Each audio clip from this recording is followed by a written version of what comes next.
जय हिंद एवरीवन, सब ठीक है।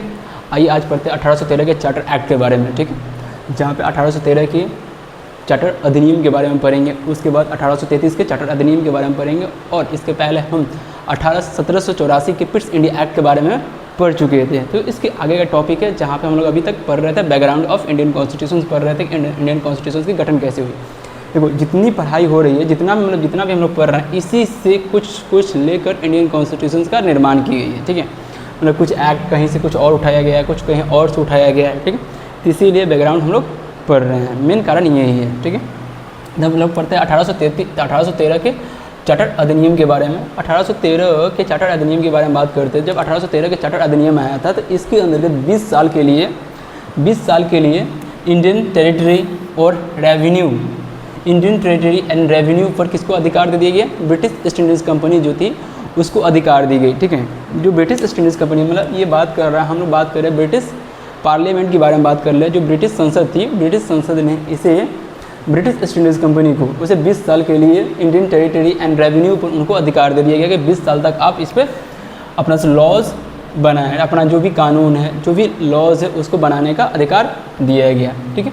नेक्स्ट बारे में बात कर एक और, उसके बाद बहुत चीज़ें दी जाती है, जैसे company monopoly of Indian trade was abolished. जैसे कि पहले थी जहाँ पे एक अधिकार था, ठीक है। जो ईस्ट इंडीज़ कंपनी थी उसको एक अधिकार दे दिया गया था व्यापार करने के लिए, पर ये अधिकार यहाँ पे जब 1813 के चार्टर एक्ट के तहत ही उस अधिकार को समाप्त कर दिया जाता है। जो मोनोपोली थी उसको समाप्त कर दिया जाता है, जो इंडियन ट्रेड जो व्यापार थे उसको अबॉलिश कर दिया जाता है, समाप्त कर दिया जाता है, ठीक है। पर ये मोनोपोली पर किसके साथ रहता है? अगर मोनोपोली के बारे में बात करते थे, ये मोनोपोली चाइना के साथ चलता है। वो किसके लिए? सिर्फ ओनली अगर बात करते हो जो ट्रेड होता है ना, जो चाय का व्यापार होता है, उसके लिए ये मोनोपोली चलता है, ठीक है। पर अगर बात करते हैं और अदर कंट्रीज से जितने भी मोनोपोली थी, जो व्यापार थी, जो ट्रेड थी, ट्रेड के अंदर जो मोनोपोली थी वो सबको समाप्त कर दी गई थी, पर चाइना के साथ वो मोनोपोली को समाप्त नहीं की गई थी। ये थी 1813 के चार्टर एक्ट। और 1813 के चार्टर एक्ट के तहत जब ये 1813 के चार्टर एक्ट आया था, अधिनियम आया था, इसके अंतर्गत जो ईसाई धर्म को प्रचार प्रसार करने के लिए भी प्रेरित की गई थी। मतलब वहाँ के लोग जो आए थे और भारत के लोगों को ये कही गई थी कि आप ईसाई धर्म को अपनाएं, ठीक है, और इनको बेहतर बताने के बारे में बात की गई थी और लोगों को अपनाने की कोशिश भी की गई थी। और इसी एक्ट के तहत ही 1 लाख रुपया प्रति वर्ष इंडियन एजुकेशन, जो भारतीय शिक्षा पर खर्च करने की भी बातें की गई थी, जहाँ पे 1 लाख स्पेंडिंग इंडियन एजुकेशन, जहाँ पे भारतीय जो शिक्षा उस पर 1 लाख रुपया खर्च करने की बात की गई थी। किस एक्ट के तहत? 1813 के चार्टर एक्ट के तहत थी।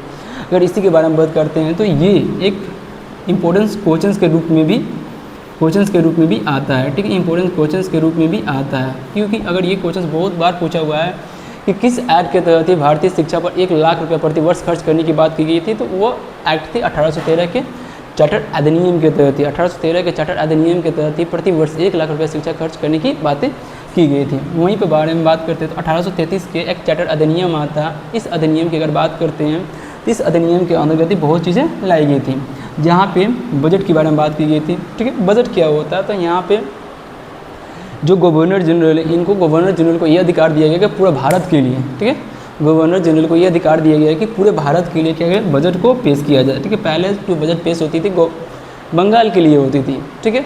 अब यहाँ पे मतलब ये धीरे धीरे मतलब यहाँ की बात हो रही है कि धीरे धीरे भारत पर कब्जा किसकी हो चुकी है? ब्रिटिश की कब्जा हो चुकी है, जहाँ पे ब्रिटिश ईस्ट इंडीज़ कंपनी की कब्जा हो चुकी है। और यहाँ पे ये बात की जा रही है कि अब जो बजट पेश होगी, जो ब्रिटिश पार्लियामेंट में जो बजट पेश होगी, वो पूरे भारत के लिए ही होगी, ठीक है। तो यहाँ पे पहला ये बात करते हैं। दूसरा बात करता है trading rights abolished and limited to permit in administrative. मतलब ये क्या कहना चाहता है? तो कह रहा है कि जो ब्रिटिश संसद था, वो ब्रिटिश ईस्ट इंडीज़ कंपनी का जो ट्रेडिंग राइट था उसे अबॉलिश कर दिया, उसको समाप्त कर देता और कुछ एडमिनिस्ट्रेटिव पॉलिसीज को भी समाप्त कर देता। पर कुछ ऐसे चीज़ होते हैं, कुछ ऐसे एडमिनिस्ट्रेटिव है, कुछ प्रशासनिक नियम है जिसके अंतर्गत कुछ प्रशासनिक चीज़ में उनको परमिट भी दी गई थी कि वह प्रशासनिक कंट्रोल आप कर सकते हैं, ठीक है। मतलब एक बार फिर से हम बात करते हैं, जैसे यहाँ पे कह रहा है कि 1833 के चार्टर ऐड कर रहा है कि जहाँ पे पूरे भारत के लिए बजट पेश करने की बातें की गई थी, पूरे भारत के बजट पेश करने के लिए बातें की गई थी। और यहाँ पे जो ट्रेडिंग राइट था, ब्रिटिश ईस्ट इंडीज़ कंपनी की जो ट्रेडिंग राइट था उसे समाप्त कर दिया गया, पर जो प्रशासनिक संबंधित जो चीज़ें थी उनमें उनको परमिट दी गई कि ठीक है आप प्रशासनिक आप संभालें, ठीक, प्रशासनिक संभालने के लिए उनको ये अधिकार दिया गया। नेक्स्ट बात करते हैं स्लेवरी के बारे में बात करते हैं। स्लेवरी का मतलब होता है दास प्रथा। दास प्रथा क्या होता है कि पहले क्या था कि जो ईस्ट इंडीज़ कंपनी थी, जो ब्रिटिश भारत में आए थे, वो भारत के अंतर्गत से लोगों को खरीदते थे, ठीक है, वो मेल हो या वुमेन्स हो, कोई भी हो, ठीक है, उनको खरीदी जाती थी और इसके अंतर्गत खरीद कर उनको काम करवाई जाती थी, ठीक है। जैसे वो होता है ना, बहुत सारा काम होता है, जैसे गरीबों को कोई भी खेती का काम करवाना, कोई भी काम करवाना, एनी etc, ठीक है, तो उसे खरीद कर काम करवाई जाती थी और उस पर बहुत ज़्यादा पैसा भी कम दी जा रही थी, उनको पैसा भी नहीं दी जा रही थी, क्योंकि दास प्रथा का मतलब होता है कि हम जब उनको खरीद लिए तो सिर्फ हम काम करवाएंगे, ठीक है। यही थी दास प्रथा थी। उस दास प्रथा को 1843 में समाप्त कर दी गई, ठीक है, क्या कर दी गई, अनुमूलन इसकी कर दी गई, अबॉलिश कर दी गई, ठीक है। तो ये भी क्वेश्चन पूछा हुआ है कि भारत में दास प्रथा को समाप्त कब की गई थी, तो 1843 में की गई थी। और ये पूछा जा सकता है कि 1843 में दास प्रथा को जब समाप्त की गई थी तो किस एक्ट के तहत की गई थी, तो 1833 के चार्टर एक्ट के तहत ही इसको समाप्त की गई थी।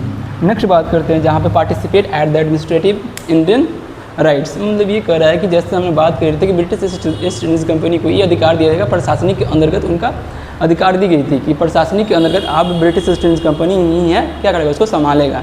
वैसे ही बात करती है तो उस एडमिनिस्ट्रेटिव के अंतर्गत भारतीयों को भी अधिकार दिया गया कि भारतीय भी इसका अंतर्गत शामिल हो सकते हैं, ठीक है।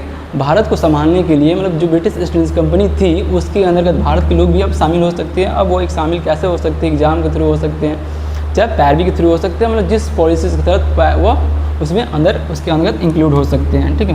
पहला तो हमको लग रहा है कि एग्जाम के थ्रू ही वो क्या होते हैं, इंक्लूड्स होते हैं। जैसे एडमिनिस्ट्रेटिव के बारे में बात करते हैं जहाँ पे ICS के बारे में आता था, ठीक है, जो अभी वर्तमान में IPS करते हैं ना, UPSC के बारे में बात करते हैं, तो वह सब की तरह इसमें उसको एडमिनिस्ट्रेटिव के अंतर्गत शामिल किया गया, इंडियन लोगों को भी शामिल किया गया। नेक्स्ट बारे में बात करते हैं तो नेक्स्ट कहता है कि गवर्नमेंट जनरल, जो गवर्नर जनरल ऑफ बंगाल था, गवर्नर जनरल ऑफ बंगाल को हटाकर अब गवर्नर जनरल ऑफ इंडिया बना दी गई, ठीक है।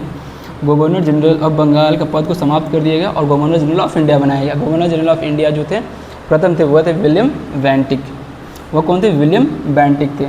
जो गवर्नर जनरल ऑफ इंडिया थे वो प्रथम कौन थे, विलियम बेंटिक थे। कौन थे, विलियम बेंटिक थे।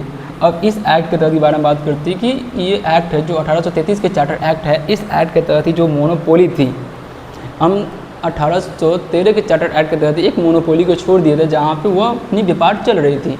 जो चाय के लिए व्यापार थी किसके साथ, चाइना के साथ थी, पर वो 1813 में वो सब समाप्त कर दी गई थी, पर चाइना के साथ समाप्त नहीं की गई थी। पर जब 1833 का चार्टर एक्ट आता है तो इसके तहत चाइना को भी समाप्त कर दी गई। जो इनकी मोनोपोली थी, जो टी व्यापार थी, जो चाय के व्यापार को लेकर के संबंधित चीज़ें थी, जो व्यापार हो रही थी भारत के जो ब्रिटिश ईस्ट इंडीज़ कंपनीज और जो चाइना था उसके अंतर्गत, इसको भी अब क्या कर दिया गया, समाप्त कर दिया गया। अभी बात करते हैं यहाँ पे एक और चीज़ है जहाँ पे कह रहा है कि जो गवर्नर जनरल ऑफ इंडिया थे, इसकी जो गवर्नर जनरल ऑफ काउंसिल्स थी इंडिया की, जिसमें 4 सदस्य को भी शामिल किया गया, ठीक है।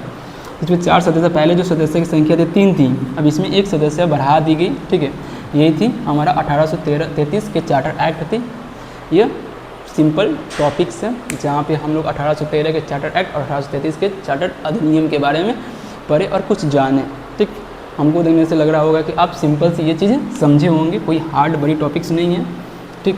अगर बात करते थे कि भाई रिविजन्स के बारे में बात करते हैं, हम रिविजन्स करते हैं 1813 के चार्टर एक्ट के बारे में।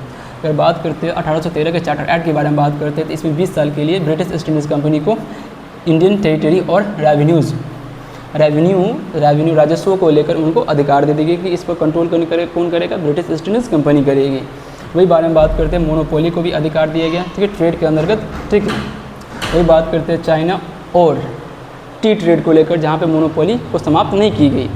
हर चीज़ की मोनोपोली समाप्त कर दी गई, पर चाइना के साथ मोनोपोली की समाप्त नहीं की गई। फिर ईसाई धर्म, जो ईसाई धर्म है उनको प्रचार प्रसार करने के लिए बातें की गई थी इस एक्ट के तहत ही, और इसी एक्ट के तहत इंडियन एजुकेशन में प्रति वर्ष 1 लाख रुपये खर्च करने की भी बातें की गई थी। नेक्स्ट बारे में बात करते हैं जहाँ पे 1833 के चार्टर एक्ट के बारे में बात करते हैं, जहाँ पे बजट के बारे में बात की गई थी, फिर ट्रेडिंग के बारे में बात की थी और दास प्रथा को समाप्त कर दी गई थी, ठीक है। जहाँ पे भारत जो एडमिनिस्ट्रेटिव थी, इसमें भारतीय लोगों को क्या शामिल किया गया था। वही बात करते हैं कि गवर्नर जनरल ऑफ बंगाल था, उसे गवर्नर जनरल ऑफ इंडिया बनाया गया, ठीक। और जहाँ पे मोनोपोली थी, पहले एक थी मोनोपोली, उस मोनोपोली को भी समाप्त कर देगा जो चाइना के साथ थी। ये थी हमारा 1813 के चार्टर एक्ट, 1833 के चार्टर अधिनियम, ठीक है। थैंक यू, जय हिंद।